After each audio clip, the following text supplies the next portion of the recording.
Los aires de la modernidad en la ciudad capital comenzaron a tener un impulso vertiginoso durante el primer mandato de Antonio Guzmán Blanco desde 1870. Luego de una conflictiva década donde la guerra y los restos de la Federación profundizaron un período de crisis económica, política y social, la visión del presidente Guzmán Blanco cambiaría ese panorama, marcando un antes y un después. Influenciado por el estilo de vida europeo y los ideales de la masonería, secta a la que pertenecía el ilustre americano, comenzaría un proceso de domesticación del territorio, como lo señalaba Luis González Casas en el libro Caracas, de la metrópolis súbita a la Meca Roja.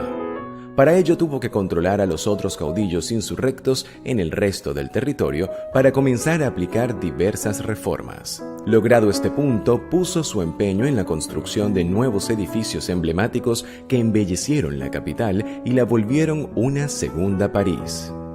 Sí, fíjate, para el momento en que se clausura o se extingue la actividad del seminario Santa Rosa de Lima, pues se trata de una Caracas típica de finales del siglo XIX, donde las edificaciones resalta el tema de las edificaciones con el uso del hierro, ¿no? Del hierro forjado particularmente. No las ubico exactamente, pero muchas quintas del paraíso que fueron derruidas para darle paso a las construcciones de grandes niveles de rascacielos como los hay hoy en día, echaron por tierra pues esa influencia francesa que la hubo bastante. Los pilares en la normativa civil, como la educación gratuita y obligatoria, no fueron problema alguno para su ejecución. El establecimiento de nuevas vías de comunicación como el tranvía y el ferrocarril transformaron la vida del caraqueño. Sin embargo, no todo en este período de afrancesamiento fue armonioso. El creciente enfrentamiento entre Antonio Guzmán Blanco y la Iglesia Católica fueron uno de los sucesos más destacables durante su gestión, intensificándose durante la gestión de Monseñor Silvestre Guevara y Lira como arzobispo de Caracas. Mientras la Iglesia... Su nacimiento se remonta a 1673, cuando un fray dominico de origen peruano, Antonio González de Acuña, llega a la ciudad de Santiago de León de Caracas y funda el seminario de Nuestra Señora de Santa Rosa de Lima, que va a ser además la primera institución educativa que lleva el nombre de la Santa Peruana. Luego de eso transcurre nuestra vida colonial hasta que se convierte ese seminario Santa Rosa de Lima en la Universidad Real y Pontificia de Caracas, donde se estudiaba medicina, derecho e ingeniería. Por hombres como Juan Germán Rocio, uno de los autores del Acta de Independencia, Andrés Bello, el padre de la gramática española, fundador y rector de la Universidad de Chile, Cristóbal de Mendoza, Francisco de Miranda, entre otros, estudiaron en esa Universidad Real y Pontificia de Caracas, que dio origen al seminario Santa Rosa de Lima. Posteriormente vienen los cambios de estatuto republicano, es decir, el libertador Simón Bolívar, en un acto administrativo, decide fundar lo que hoy conocemos como la Universidad Central de Venezuela, y en 1827 se produce esa separación. La Universidad Central de Venezuela inicia con sus estudios a los seglares y el Seminario Santa Rosa continúa con sus estudios para las personas que iban a ejercer el sacerdocio. Esto hasta 1857, cuando Monseñor Silvestre Guevara de Lira, que fue un fervoroso defensor de los estudios aquí en el Seminario Santa Rosa, decide solicitar la separación del seminario de la universidad. Para ese momento, el hijo del presidente de la República, José Tadeo Monaga, cuando se recibe de doctor en ocasión al pensarse o abrirse al mundo, ¿no? A un mundo que está viendo otras posibilidades que está discutiendo a nivel filosófico, a nivel político incluso, y bueno, necesariamente eso trajo un conflicto. Este conflicto tendría su clímax cuando Antonio Guzmán Blanco planteó la idea de crear una iglesia local venezolana desvinculada totalmente del Vaticano. Esto forzó al Papa Pío IX a negociar acuerdos con el ilustre americano, enviando emisarios de parte y parte para lograr restablecer la presencia católica en Venezuela, según el compendio de aclaraciones y complementos titulado El arzobispo Guevara y Guzmán Blanco, escrito por el padre Nicolás Eugenio Navarro. La iglesia, por lo general, como estructura, siempre es muy conservadora, no totalmente cerrada, porque fíjate, la iglesia ha tenido la posibilidad de que se ha ido adaptando a los tiempos, ¿no? Pero en ese proceso de adaptación, cuando se produce el fenómeno de choque o de contradicción, siempre por lo general genera momentos de choque o de roce, pero que a la final la iglesia ha sabido adaptarlos y se ha sabido pensar para el nuevo momento o para la nueva etapa o para el nuevo escenario. Pero como su misma forma de ser conservadora, pues requiere de discusiones, requiere de asimilación, de procesos de entendimiento y de alguna u otra manera también de elevar el nivel de conciencia para entrar en la nueva dinámica, en la nueva etapa, ¿no? Precisamente en esa Caracas de finales del siglo XIX, pues con una gestión que de paso podemos decirlo, porque hoy, gracias al acceso que se ha podido dar a los archivos, sabemos que muchos de los representantes políticos, en este caso Guzmán Blanco o los Guzmán, eran masones. Y eso no los desmerita para nada, pero sí nos dice que precisamente ellos están enmarcados en esa búsqueda, en esa necesidad de que nuestra población abra la mirada hacia nuevas formas de entender la sociedad, ¿no?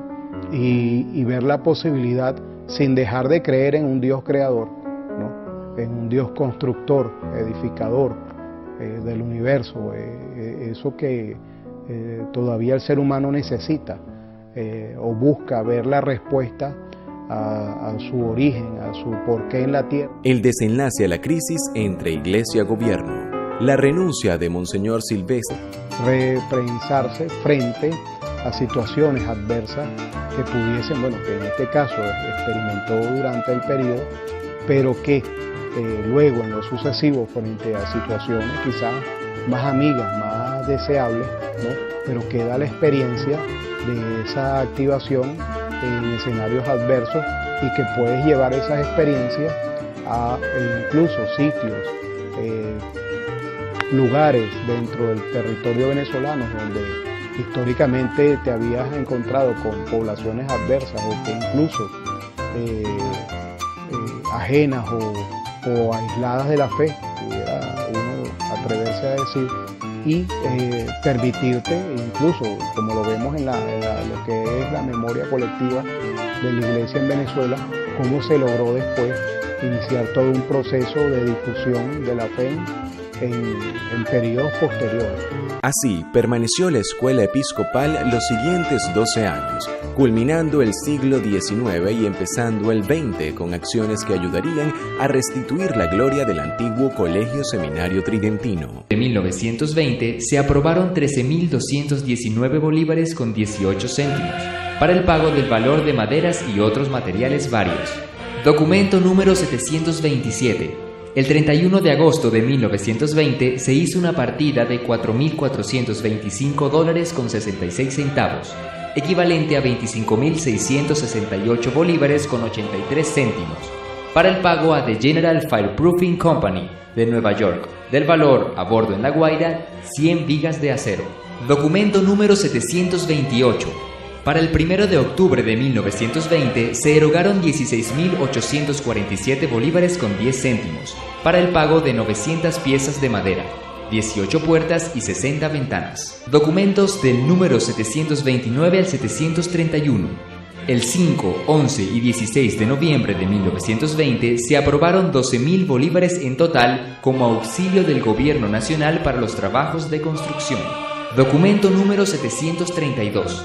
Resuelto para el 18 de noviembre de 1920, se aprobaron $2.161.27, equivalente a 12.535 bolívares con 37 céntimos. El pago a The General Fireproofing Company de Nueva York, del valor a bordo en La Guaira de 100 vigas de acero. La suma presupuestal para la memoria y cuenta del Ministerio de Obras Públicas en 1921 fue de 130.197.83 bolívares invertido por el Gobierno Nacional para la construcción del seminario. Esta intervención del Estado, además, hizo reverberación en la opinión pública en virtud a los actos del centenario de la Batalla de Carabobo para el año 1921. Dada esta premura, se aceleraron las construcciones del edificio invirtiéndose 104.000 bolívares desde enero hasta junio. Allí, funcionarios del Ministerio de Obras Públicas, el MOP, comienzan conjuntamente con la empresa constructora a levantar lo que va a ser el nuevo Seminario Mayor de Caracas. Estos trabajos prácticamente duraron 8 meses. En una carta del Monseñor Felipe Rincón González del 17 de junio de 1921 expresaba que para la bendición hemos escogido la fecha clásica en la cual Venezuela celebra el primer centenario de la Batalla de Carabobo, a fin de que la Iglesia acompañe a la República en sus patrióticas manifestaciones. Muy oportuna es la unión de estas dos fiestas, porque unos mismos son los hijos de la patria, que ansían su engrandecimiento, y los hijos de la Iglesia, que inspirados en los principios católicos llevan a feliz término grandes y nobles ideales. Los buenos hijos de la Iglesia son siempre los mejores patriotas, porque los intereses de estas dos madres, Iglesia y Patria, del hombre se enlazan y se compenetran. La bendición del seminario se verificará el 3 de julio, formando parte de los festejos. Dentro del mismo, tanto en el libro La Pastora 100 años, como en la versión del padre Ramón Vinque, los cuales citan el fragmento anterior, el arzobispo expresa agradecimiento al Santo Padre Papa Benedicto XV, al cabildo y los párrocos que ayudaron en la recolecta del dinero. La inauguración del nuevo seminario metropolitano fue reseñada por 3 días en 2 de los periódicos del momento, como El Nuevo Diario y El Universal. Primero, El Universal le asignó un pequeño párrafo en la sección de sociales para la edición del sábado 2 de julio. El domingo 3 de julio de 1921, a las 10 de la mañana, fecha de la inauguración del edificio seminario, se elaboraron reseñas en ambos diarios con los cronogramas y actos planificados para su celebración. Mientras, en las ediciones del 4 de julio de 1921, la noticia estuvo en primera plana, junto con la inauguración de la Escuela de Artes y Oficios para Mujeres, en el cual parte importante de los artículos fue la repentina presencia del presidente constitucional Juan Vicente Gómez y del presidente encargado Dr. Victorino Márquez Bustillos a los discursos inaugurales hechos por el Dr. José Núñez Ponte, director del diario La Religión. Ya para el 3 de julio de 1921, los presidentes de la República, porque así lo narra la crónica, el presidente electo, el general Juan Vicente Gómez, y el presidente constitucional, el doctor Victorino Márquez Bustillos, asisten al acto de inauguración de la nueva sede del Seminario Mayor de Caracas. Y era el Seminario Mayor prácticamente de Venezuela.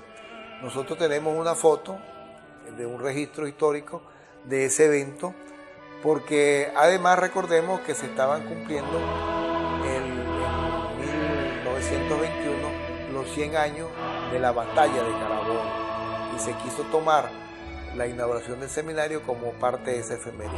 Hoy, en el momento que hacemos este video, 2017, prácticamente estamos a 4 años de celebrar los 100 años de la construcción de ese seminario. Una vez inaugurado el edificio que dominaba parte del paisaje de la Sabana del Blanco, las mudanzas se concretaron para el 15 de julio, finalizando incluso el traslado de todo el personal que haría vida en este nuevo hogar para los seminaristas, siendo la obra más predilecta de Monseñor Felipe Rincón González y manteniendo especial atención a los sucesos que ocurrían en esta. Construida la nueva sede del Seminario Metropolitano de Caracas, los seminaristas vivirían en un edificio cuyas características físicas, a juicio de los estudiantes de arquitectura y conferencistas del Colegio de Ingenieros Simón Cando y Gesiel Castro, eran adelantadas para la época en que fue construido. Alejandro Chotén tiene obras interesantes en el centro, que son las que los arquitectos, los estudiantes de arquitectura más visitados. Dos ejemplos muy conocidos en la ciudad son el Teatro Nacional y la Iglesia de Santa Teresa. En la Iglesia de Santa Teresa vemos algunos elementos similares, pero sin embargo la mayor afinidad la encontramos con el Teatro Nacional, ya que cuando tú analizas estos elementos que ya habíamos comentado antes, de la geometría pura, en columnas, en elementos de fachada, tú también los encuentras en el Teatro Nacional. Por lo menos el Teatro Nacional tiene la base de las columnas, es muy geométrica, son unos elementos paralelepípedos bastante puros, pues, que rematan en la columna y que tiene ciertas acanaladuras en el trabajo del estuco fuera en la fachada. Y nada, pues, cuando tú analizas estas dos arquitecturas, analiza el Teatro Nacional y analiza esta universidad, ves que sí se respira un aire de un mismo trazo, de una misma línea de diseño hecha por el arquitecto. Aquí hay una cosa bastante peculiar, por decirlo de alguna manera. En mi criterio y en el tiempo que llevamos estudiando historia de la arquitectura, tú llegas a notar aquí en el desarrollo de la obra elementos, primero, de la modernidad, que son estas figuras puras, pero también llegas a notar elementos parecidos al Art Deco o el Rococó o el Barroco. Esta ornamentación o este nivel de detalle que tiene la arquitectura. Normalmente en 1920 se construían las obras muy simples, muy sobrias. Eran elementos de tapia apisonada. Y en algunas partes se hacían, por lo menos como en el remate, en los capiteles, se hacían figuras con estuco, a menos que fuera una obra de una envergadura considerable, y normalmente también el detalle era en las fachadas.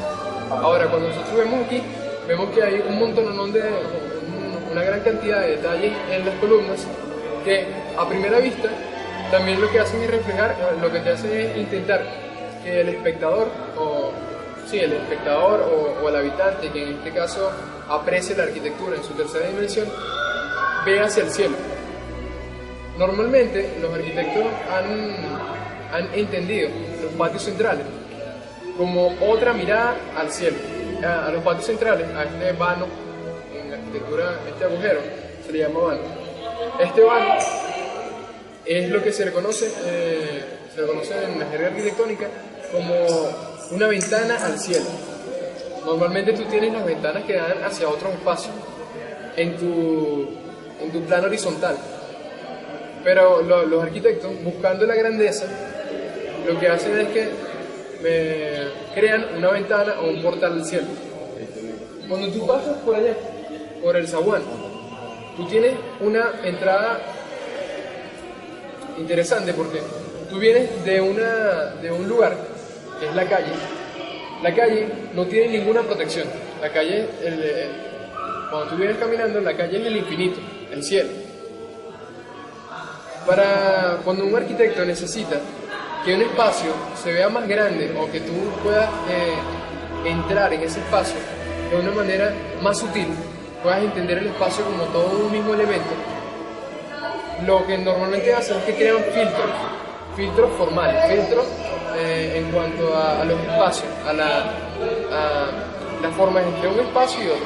Por lo menos lo que decía en este tiempo, que es muy interesante como para generar grandeza dentro de la edificación, es que entran por el portal, que es ese zaguán, que también te sirve como una especie de filtro solar. Tú llegas primero con el cielo, que es el límite, Y segundo, la radiación solar te viene encandilando.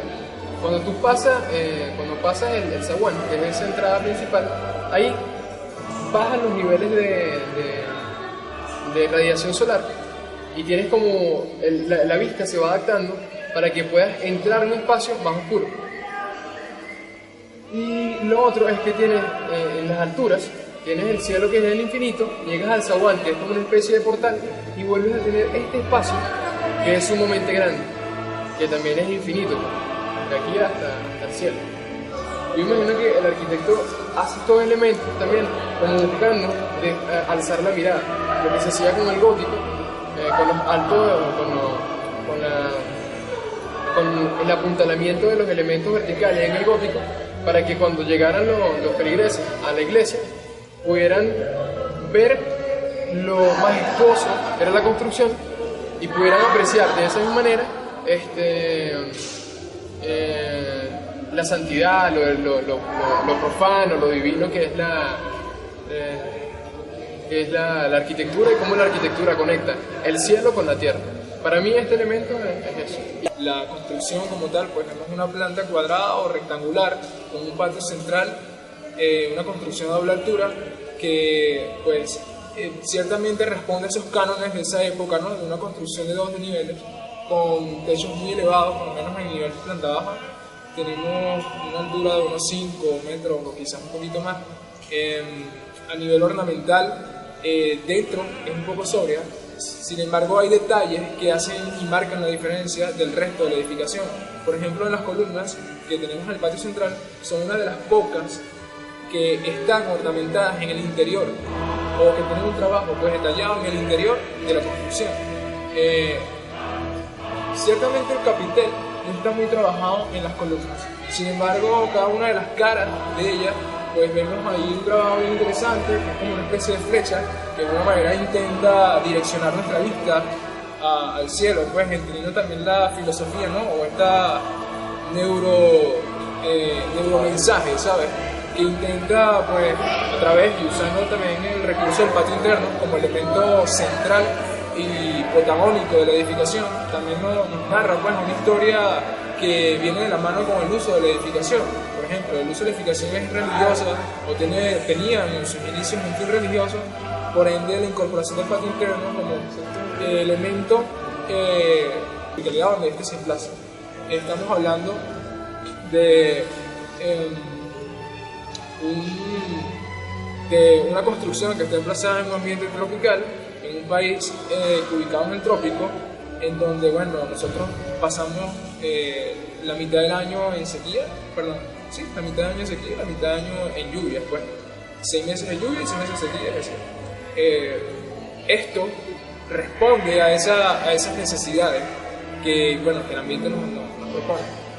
Caminando y por toda la edificación, pues hay un conjunto de elementos bien interesantes, como son los vanos, las aberturas que hay, que nos encontramos en cada uno de lo que actualmente son salones, pues también responden a un estilo muy neoclásico que hacen juicio a la arquitectura colonial, entendiendo pues esta apertura del espacio común, ¿saben? Esta interconexión en cada uno de ellos, ¿no? Encontramos salones, actualmente, digamos, vemos pues que están divididos ya, pero en un inicio era un espacio común, amplio, que pues permitía una cierta permeabilidad, ¿sí? Y entrada y salida del aire. Eso le llamamos nosotros ventilación cruzada. Ya para el 22 de abril de 1927, según investigación del padre Ramón Vinque, el seminario se convierte en interdiocesano a través del Boletín Eclesiástico del Protocolo de la Sagrada Consagración de Seminarios y Universidades, compuesta por varias diócesis del territorio que harían del seminario sede central de estudios sacerdotales. Con el transcurrir del tiempo, el Seminario Interdiocesano Santa Rosa de Lima se convirtió en un lugar de formación para los futuros sacerdotes del país, cuyos servicios y prácticas se brindaron principalmente en la cada vez más creciente comunidad de Sabana del Blanco, donde cada vez más casas se construían alrededor del muro perimetral del recinto educativo. La presencia de la sede del seminario en Sabana del Blanco motivó a que los sabaneros tuviesen una inclinación y vocación católica, cuyas participaciones tanto en festividades como en la celebración de sacramentos estipulados en la Biblia eran recurrentes, imperando paz y tranquilidad. Era el que más conocemos en la parte de la capilla. ¿Por qué? Porque a la capilla íbamos desde muy niñas a la misa dominical, ¿verdad? Y se abrían las puertas de la capilla para recibir a la comunidad. Aún así, Sabana del Blanco no escaparía a algunos sucesos inminentes propios de la inestable década de los 40. Para 1945 aterrizaron 2 bombas en el sector, mientras se efectuaban las actividades de derrocamiento al presidente Isaías Medina Angarita, falleciendo 3 personas en el acto. Posteriormente se hicieron requisas por armas robadas del cuartel San Carlos, bastante cercano al sector Sabana del Blanco. Fue la modernización de Pérez Jiménez, el cual había ordenado la demolición de la ya abandonada y lejana vecina del seminario y del sector Sabana del Blanco, el cementerio Los Hijos de Dios. Aunque durante los años 20 se convirtió en el centro de atracción de artistas como Nikolai Ferdinandov y Alfredo Bulton, para abril de 1948 el cementerio se encontraba en un estado precario y varias de las tumbas estaban profanadas. Además, la profesora Gisela Millán mencionaba que los vecinos de Sabana del Blanco preferían evitar pasar por ese lugar y que sus condiciones eran ruinosas. Es por ello que se había decretado la orden de derrumbar la necrópolis con el fin de construir una urbanización obrera, además del traslado de varios cadáveres a los diversos cementerios que había en la capital, siguiendo los planes de reordenamiento urbano. Este suceso generó diversas críticas en los medios de comunicación, alegándose que la demolición no era necesaria y que el lugar podía ser restaurado, ya que diversas personalidades importantes de la historia reposaban sus restos ahí, además de desaparecer uno de los pocos rincones coloniales, como alegaba Carmen Clemente Travieso en su crónica hecha para El Heraldo en 1948.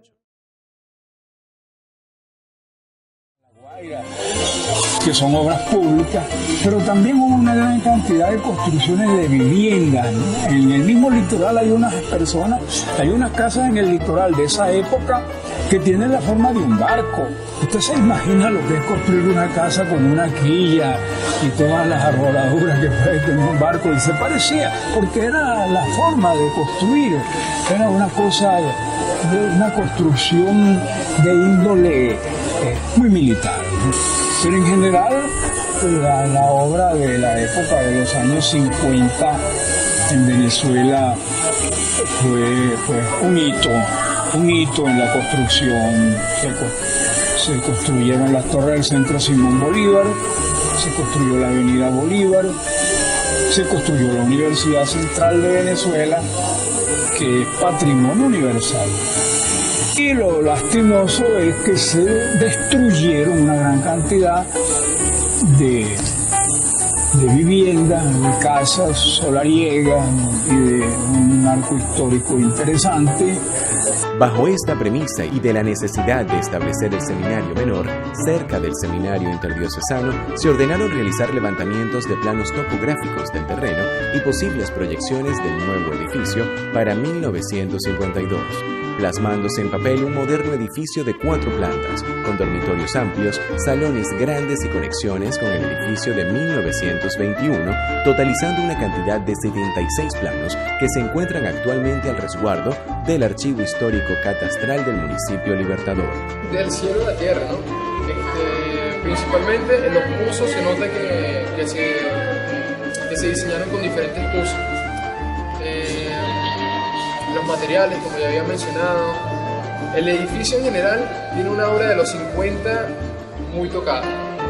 Cuando ves las vigas en los espacios del comedor, las vigas tienen curvas. Eso es un elemento muy de los 50. No rematan las columnas justo donde termina no rematan la pared donde termina la columna, sino que dejan una pequeña saliente, que eso también es muy de los 50, dejar la estructura a plena vista para mostrar una arquitectura mucho más sincera, mucho más honesta. no ocultan. Los pasillos también, los espacios de circulación son muy estrechos.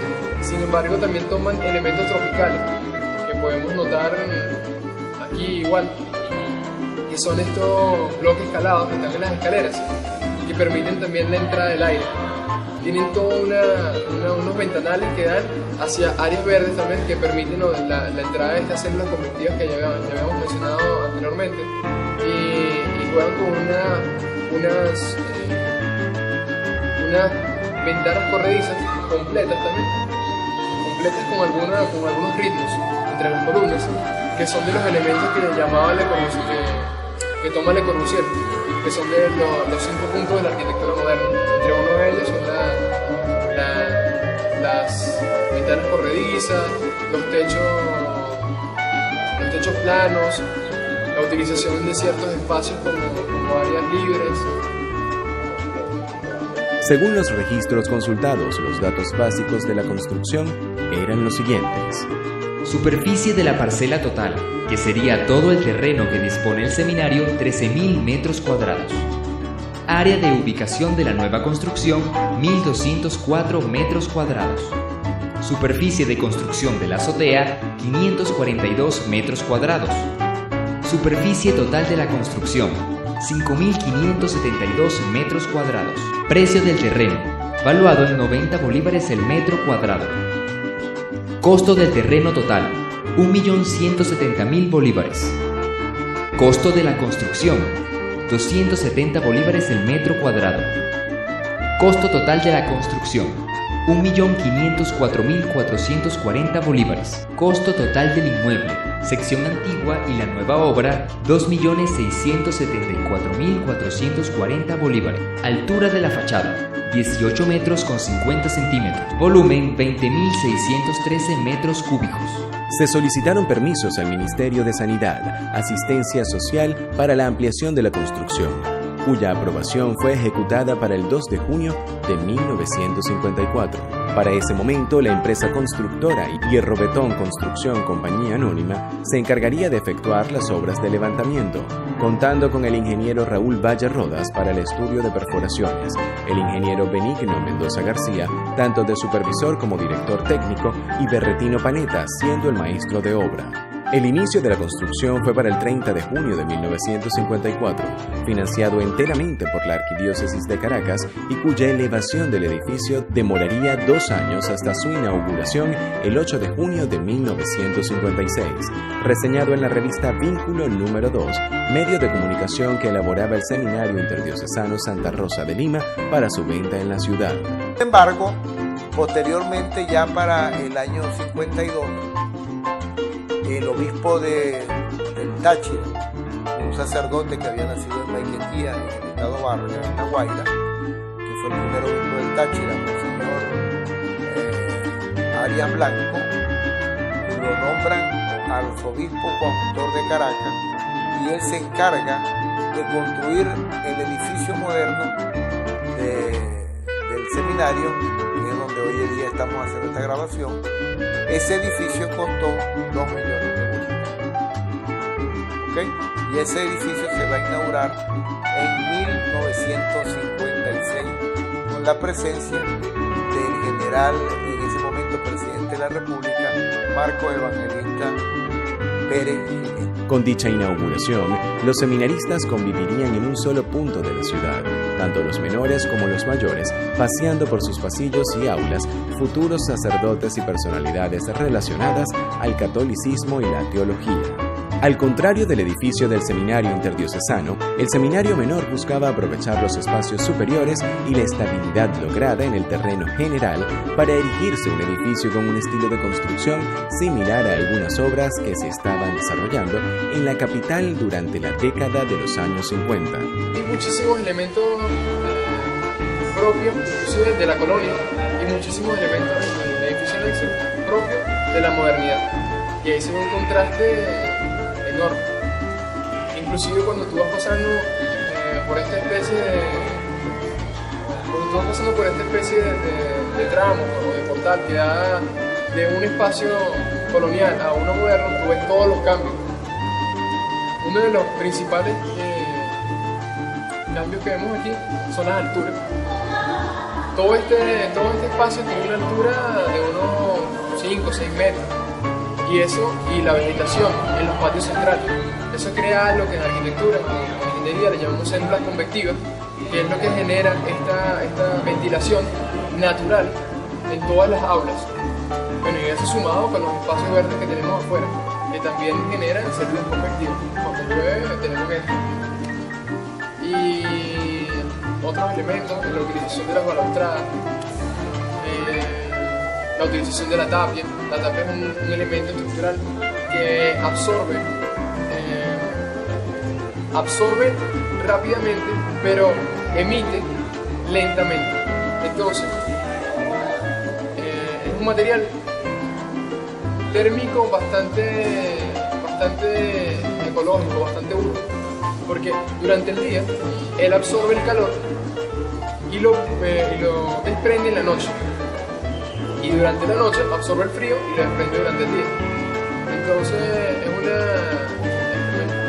crea una diferencia sustancial con el edificio anexo, que está hecho de concreto, acero y concreto, que el concreto tiene una característica térmica, que es que recibe el calor y absorbe muy bien el calor, y como el frío no se da la misma relación, absorbe el calor y no absorbe mucho el frío. Las ampliaciones realizadas con este edificio al complejo de seminaristas darían una nueva visión y un refrescamiento visual al edificio construido en 1921, demostrando que lo nuevo y lo viejo no necesariamente tiene que estar separado ni romper estéticamente los estilos empleados. Ciertamente conviven, porque el arquitecto que diseñó el edificio del 50 deja un espacio, donde están ahorita las canchas, eso probablemente en algún momento habrá sido un jardín o se habrá visto como un espacio de transición, ¿no? Y ese espacio de transición te permite como entenderte que estás entrando a otro tiempo, a otro espacio inclusive. Y cuando estás en las áreas del nivel superior, cuando transitas por el corredor, que sigues viendo la utilización de las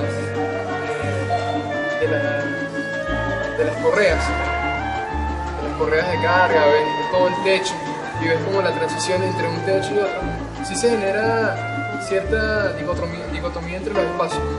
Ves uno con una forma y unos elementos muy propios de su tiempo, y ves otro con unos elementos y una forma muy propia de su tiempo.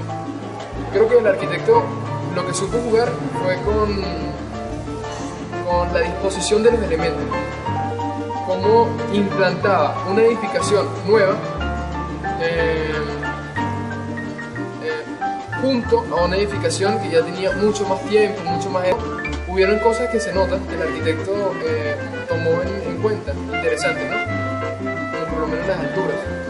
No hizo un edificio pudiendo hacerlo, no hizo un edificio mucho más alto, sino que hizo un edificio que respeta la altura y que respeta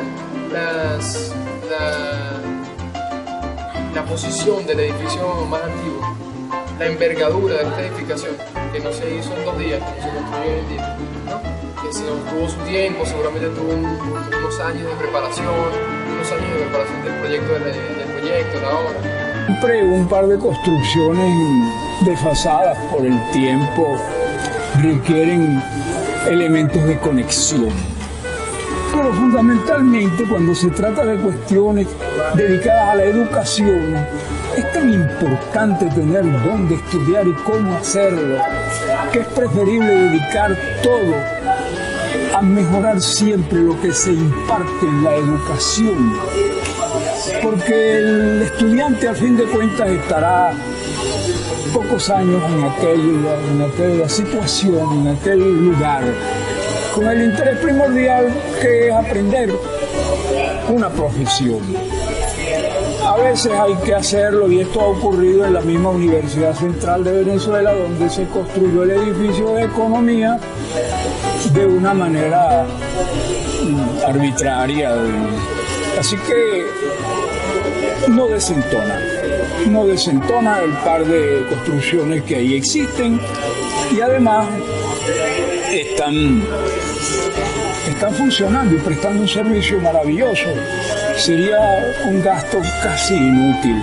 Es importante destacar que de la construcción realizada en esta década, se hizo también la construcción de una serie de canchas para fútbol, béisbol y básquet, desapareciendo los antiguos sembradíos de naranjas y mangos que había, además de los distintos gallineros distribuidos en toda la zona, según los planos del archivo catastral del municipio Libertador. Que ha conservado el Seminario Mayor como tal, sus campos inclusive siguen igual, en esos jardines eran naranjales, construyeron campos pero su estructura se mantuvo como que esa parte de lo que era el seminario, porque los alrededores, o sea, lo que tenía como sembradío de naranja, mango, tenía para criar gallinas, ponedoras y todo eso fue lo que desapareció para dar lugar a las casas. En el mismo año, los padres jesuitas dejan de estar a cargo del seminario, pasando a estar bajo responsabilidad directa del arzobispado y la arquidiócesis de Caracas. A partir de ese entonces, seminario y comunidad convivirían en las etapas de una Venezuela contemporánea, que se sumaba poco a poco al ritmo de vida que el resto del mundo llevaba. Los seminaristas seguían involucrados con sus actividades y formación espiritual. Sin embargo, la urbanización de Caracas pronto arroparía a la ya integrada Sabana del Blanco y consigo esos espacios de paz y silencio se irían reduciendo. Posteriormente, el seminario sigue funcionando como centro de formación, casa del sacerdote. Por acá han pasado José Emilio Brun, Moratino, el cardenal Jorge Urosa Sabino, el cardenal Baltasar Porra. Han pasado brillantes estudiantes como el sacerdote jesuita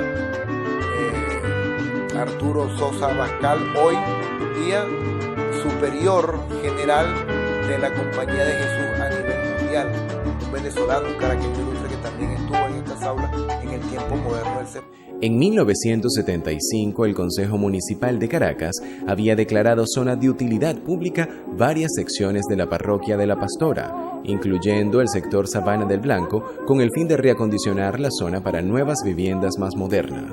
Según testimonios de las hermanas Gladys y Gisela Millán, las protestas iniciadas por vecinos de la zona se intensificaron alegando la defensa de una de las pocas zonas tradicionales que quedaban en la capital. A raíz de este suceso y de la fundación de varios movimientos, como la Junta Pro Defensa, Conservación y Preservación de la Parroquia La Pastora, cuyos objetivos de evitar las demoliciones, se hizo efectiva su salvación en 1981 al momento de decretarse la zonificación del centro tradicional de La Pastora. De esas sentencias, organismos como el CONAC prestaron estudios en la zona, incluyendo sectores alrededor del seminario, para determinar qué clases de trabajos restauradores se debían aplicar en las construcciones de la zona. Aunque posiblemente no se iba a afectar por los derogados decretos de derrumbe, el seminario interdiocesano hubiera sido también afectado por esas medidas, evitadas por los vecinos de la parroquia. En el año 1978 se dictó una gaceta municipal extraordinaria, la cual va a tener el número 490, en la cual se dijo esta ordenanza va dirigida a la conservación del centro histórico tradicional de La Pastora.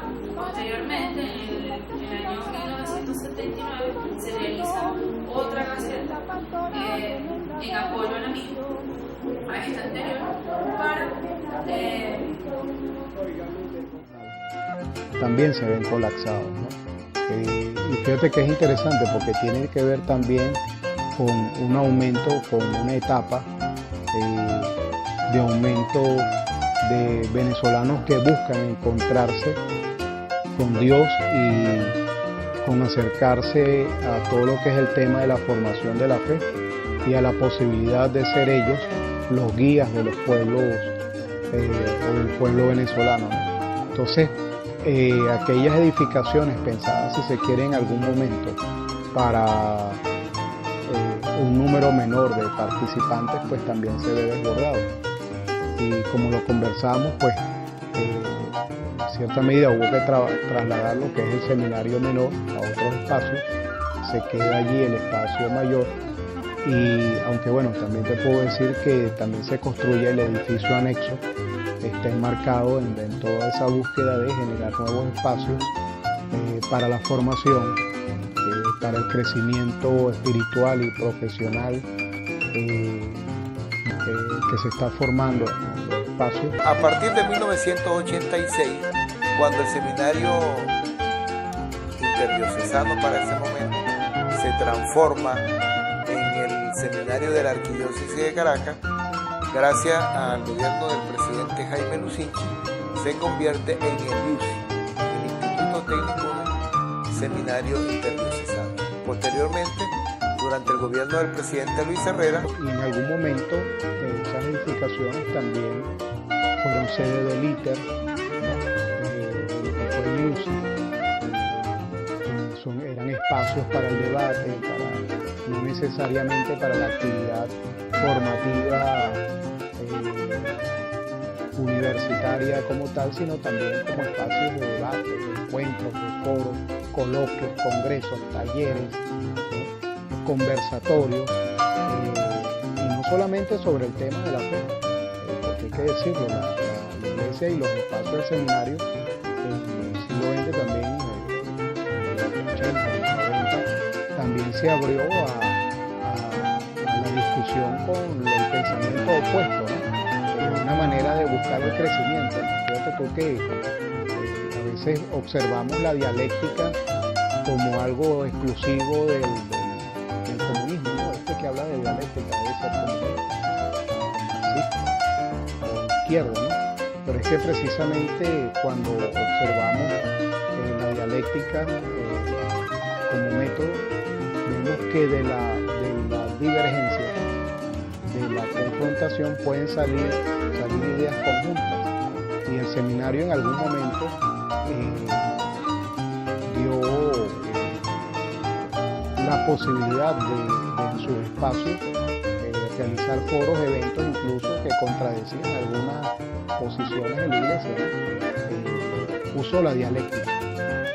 Aún así, un año antes de comenzar el nuevo milenio, con el número de Gaceta Oficial 36.739, publicado el 9 de julio, el recinto educativo no fueron incluidos en el Polígono de Patrimonio Cultural de La Pastora, sino hasta el año 2009 bajo la Gaceta Oficial 39.272, donde el Ministerio de Cultura anexa zonas aledañas de la parroquia como Sabana del Blanco y el edificio de la Universidad Católica Santa Rosa como bien inmueble de interés cultural de la zona tradicional de la parroquia La Pastora, protegidas y amparadas legalmente por las autoridades estatales y locales de conservación patrimonial. Pero, ¿qué es un bien inmueble? ¿Existe alguna diferencia entre ese concepto y patrimonio histórico nacional? En la mayoría de las leyes locales de cada país se establece el mismo principio diferencial y los procesos de protección para cada uno de los tipos de herencias culturales. La legislación venezolana no está fuera de estos parámetros, como lo señalará la especialista en Derecho Mariana Mendoza. Un bien inmueble son aquellos que pueden ser trasladados o movidos de un lugar a otro. Por ejemplo, están pinturas, pueden ser piezas de arte, la música también puede ser un bien inmueble, entre otros. Los bienes inmuebles son aquellos que se quedan o están en un solo lugar, no puede ser movido, como edificaciones, una plaza, por ejemplo, o como varias construcciones. Es así como cualquier objeto inamovible y que cumpla con los requisitos solicitados por los organismos de protección, como el Instituto Nacional de Patrimonio, puede optar a ser evaluado y considerado un bien inmueble, como el caso del edificio de la actual Universidad Católica Santa Rosa. De igual manera, las funciones nominales de las alcaldías y del Instituto Nacional de Patrimonio pueden ser sustituidas por el Consejo de Ministros y ejecutado por el Presidente de la República, respetando los procesos burocráticos impuestos para su nombramiento. Al ser nombrado un bien inmueble, las edificaciones poseen un amparo legal que les permite gozar de algunos beneficios, pero al mismo tiempo adquirir de ciertas limitaciones. Un ejemplo de ello, la fachada de una casa que sea nombrada bien inmueble de valor histórico no puede ser modificada, alterada ni destruida a menos que se soliciten permisos justificados para su cambio. Esto es declarado patrimonio de Caracas, patrimonio de Venezuela, del país, y tienen la necesidad o quieren hacer un cambio, una modificación y no le consultan a nadie, la hacen. Eso trae consecuencias inclusive hasta de expropiación o inclusive consecuencias de cárcel. Aunque la ley reza penas de prisión para destrucciones directas intencionadas o no, también son tomados en cuenta en la legislación. Se incluyen dentro de esta lista rayar o hacer grafitis en las paredes de la universidad, práctica muy común entre los estudiantes de la casa de estudios, sin saber que si una autoridad policial o pública especialista en patrimonio está en presencia de dicho acto, el implicado puede ser multado con hasta 2.760.000 bolívares, haciendo el cálculo en base al aumento de sueldo decretado en septiembre de 2017. Hay daños indirectos que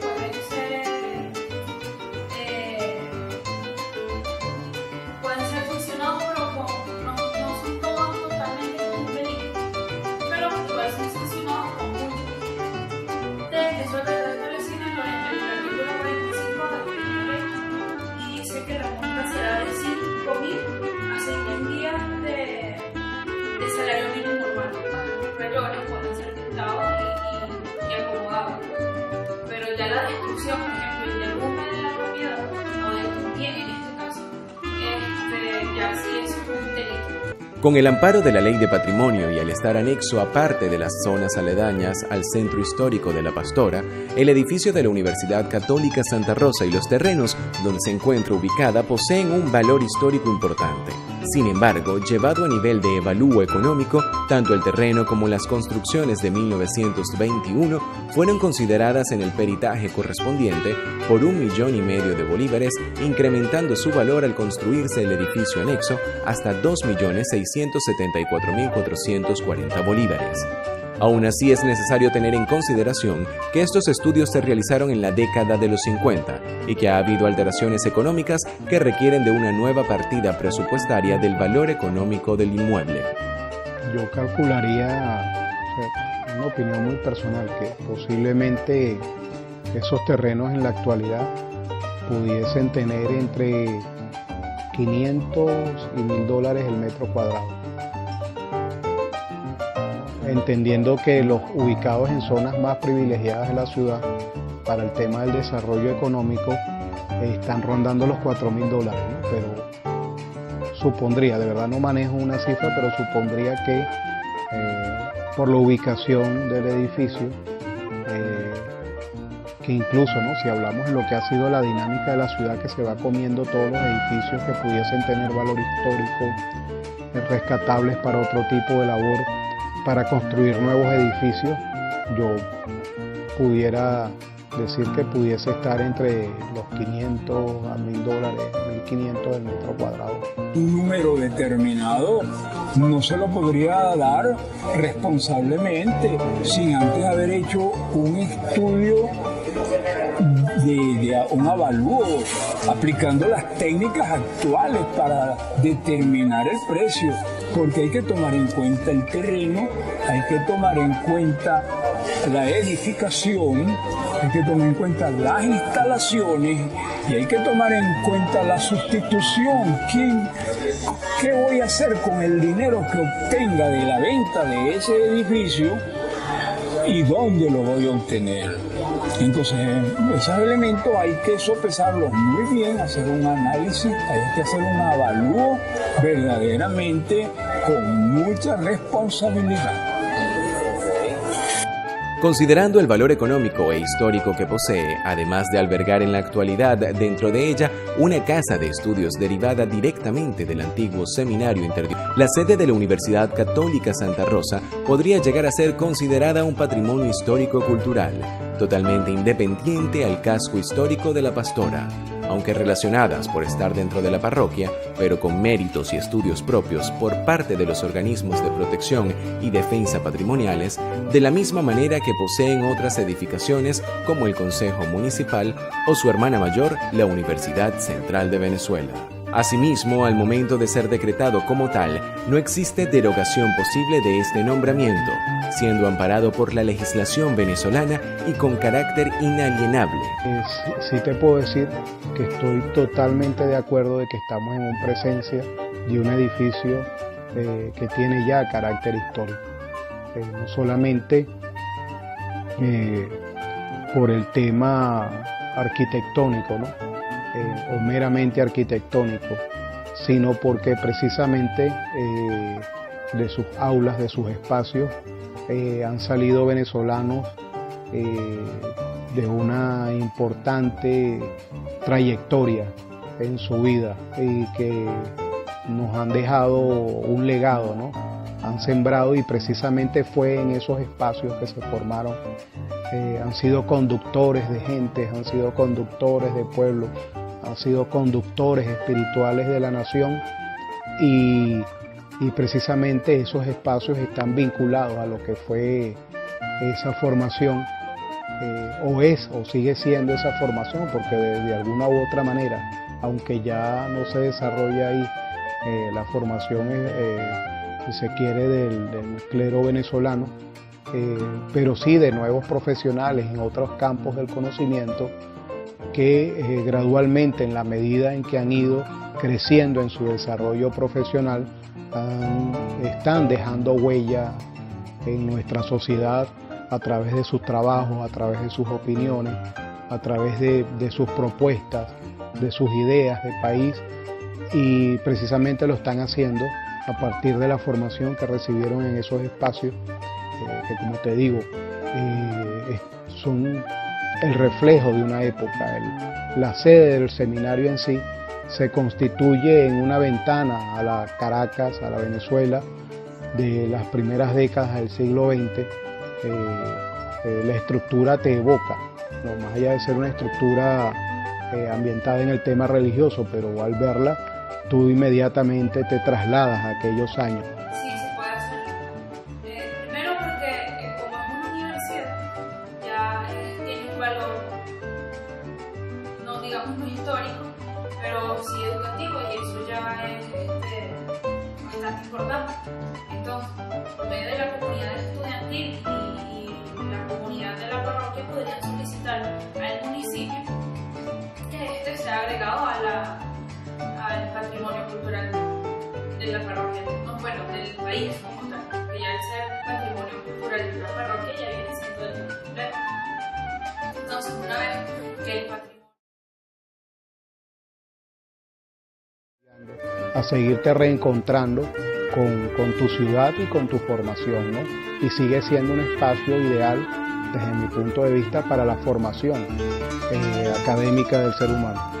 Pero sí, sin lugar a dudas, en mi opinión, te pudiera decir que estamos en presencia de un edificio que tiene un alto valor histórico, en la medida en que, más allá de su belleza, de su estética, viene también de la mano con esos venezolanos que han salido de sus aulas y han sido conductores del pueblo venezolano.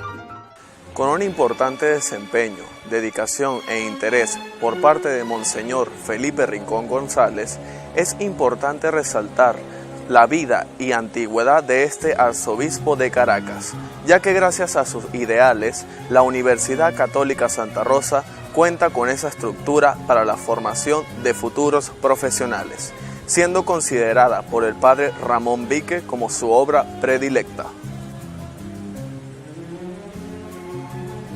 Aunque la actual construcción no data desde la primera vez que se formó el recinto educativo, el edificio del seminario cuenta como un símbolo de resurgimiento para la Iglesia Católica, después de una oscura etapa en la memoria colectiva venezolana, donde fueron exiliados y expulsados por los ideales de Antonio Guzmán Blanco.